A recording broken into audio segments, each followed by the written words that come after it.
Everywhere we look today, we see two realities: wealth, happiness, opportunity, and affluence for the majority of white people, and misery, poverty, hopelessness, and police containment, terror, brutality, and murder for African people inside the U.S. and around the world, as well as oppressed peoples everywhere. We are looking at what Obama calls a, quote, post-racial America, which is an absurd notion. As everyone with eyes can see, these conditions are not the result of racism. This is colonialism, pure and simple, right in our own backyards. Even as Obama is escalating the wars around the world, he is intensifying the war against African people right here. Recognizing this challenges us to look at the world through the eyes of African and other oppressed peoples who are struggling for national liberation inside this country and around the world, to overturn these colonial conditions and build a society based on justice and liberation for all peoples. The understandings put forth in this video are based on the theory of African internationalism, developed by Chairman Omala Yeshitela, Chairman of the African Socialist International and founder of the Uhuru Movement. This is a call to white people to look at this reality and take a stand. We see these contradictions everywhere around us, and to participate in solving these problems, we must work under the leadership of the organized resistance of African working people, represented by the African People's Socialist Party and the entire Uhuru Movement. And the Uhuru Solidarity Movement is our organization. The U.S. is escalating colonial wars of occupation around the world. The colonial wars include covert wars throughout the world and the development of AFRICOM, the U.S. African Command.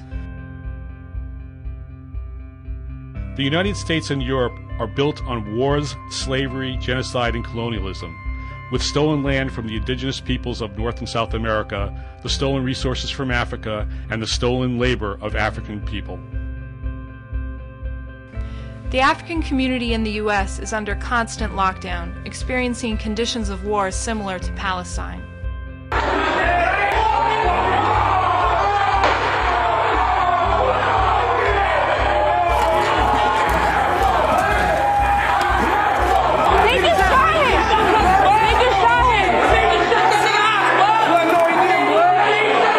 And my son was murdered. He was murdered. He was murdered. He was murdered. That's right. My son was murdered. They threw a bomb thing through the window. She got caught on fire. My brother got pictures of his baby. She got a bullet in her face. It was no accident. Reports say officers charged into the home at 1 in the morning. Ayanna was asleep on the living room couch. A woman got into a scuffle with an officer, and his gun went off, shooting Ayanna in the head. In the U.S., in Africa, and around the world, African people are one people. My meeting Chairman Omala Yeshitela has, fueled my commitment and my determination to fight for the freedom and unification of Africa and African people everywhere. So I learned that Africans from all over the world are fighting for freedom, and that we are not alone in the struggle. We recognize that the problems facing African people around the world are due to colonialism, not because of racism. Racism is simply the ideas in the heads of white people. Unlearning racism will not change the conditions of African people one bit. Assassinations of leadership. Multiple gunshot wounds. He was shot 21 times, including in the chest, the abdomen, the thigh, and the back. More than half of the 21 shots were below the waist. None were to the head. Constant police containment and collective punishment of entire communities, mass imprisonment of African people, brutal heavy-handed policies like stop and frisk, and discriminatory sentencing laws like 3 strikes. They are all counterinsurgency methods used inside the U.S. to oppress the African community.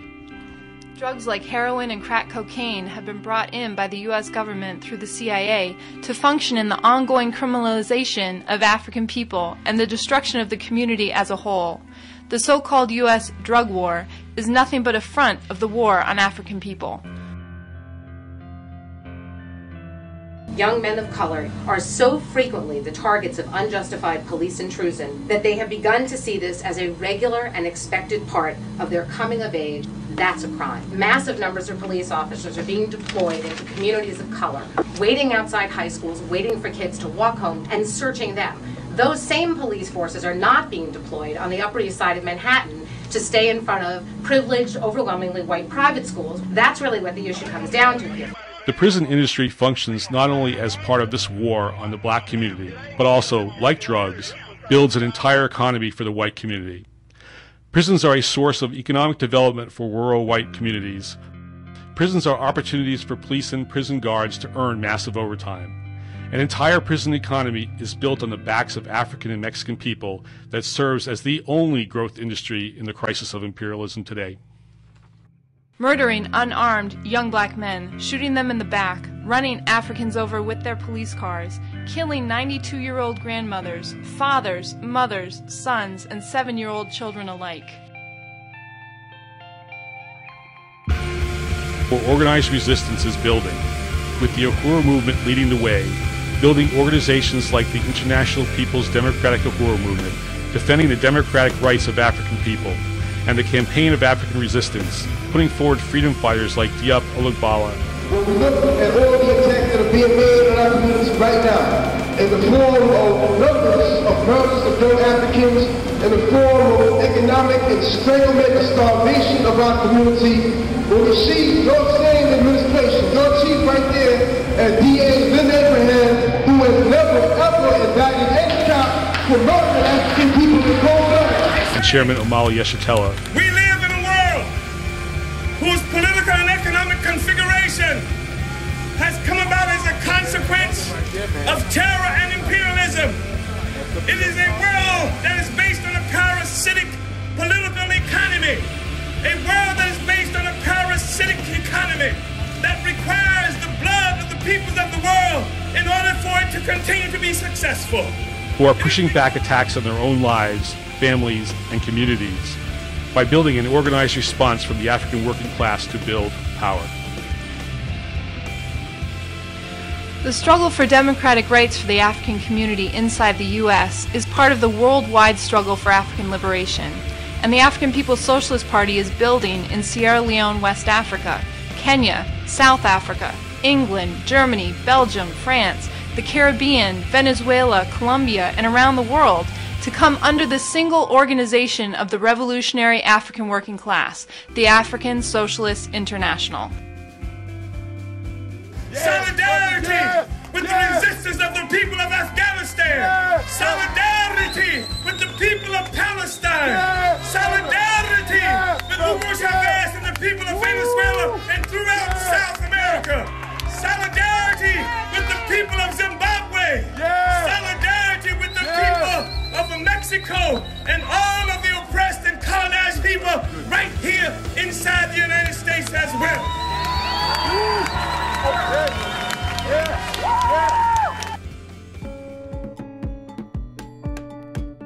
Our role in supporting this is one in solidarity, taking the question back to the white community and setting the stance for a movement of true solidarity from the white community. If we want to change the world, we have to look at the reality of the fact that you go all the way back in history, this country is built on the same violence, the same thing that the U.S. is doing in Afghanistan or against the Palestinian people, against Africans right here. This is how the U.S. was born. It was born by the violence and genocide against the indigenous people, the theft of their land, and enslaving for 250 years inside this country a whole continent of African people, which provided the wealth that the U.S. lives on today and the basis of the power of the U.S. So this is the issue. This is the question. Demanding economic development, social justice, and reparations. We take this stand in our homes, in the workplace, in the classroom, on the campus, in our churches, community centers, and on the streets to break the complicity with this parasitic social system and demand that all of us in the white community join the rest of humanity.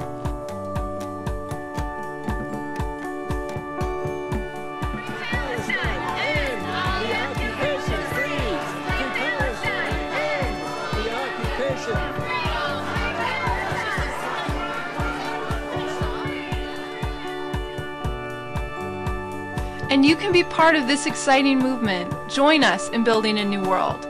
Participate in the campaign called Reparations in Action.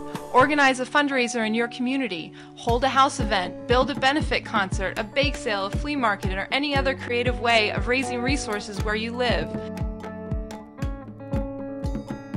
You can bake, buy, and sell Uhuru Pies, a reparations institution in its 30th year. Donate to and participate in the Uhuru Holiday online auction. Take a stand and build a Day in Solidarity with African People events. And lastly, join Uhuru Solidarity Movement. Become a member today.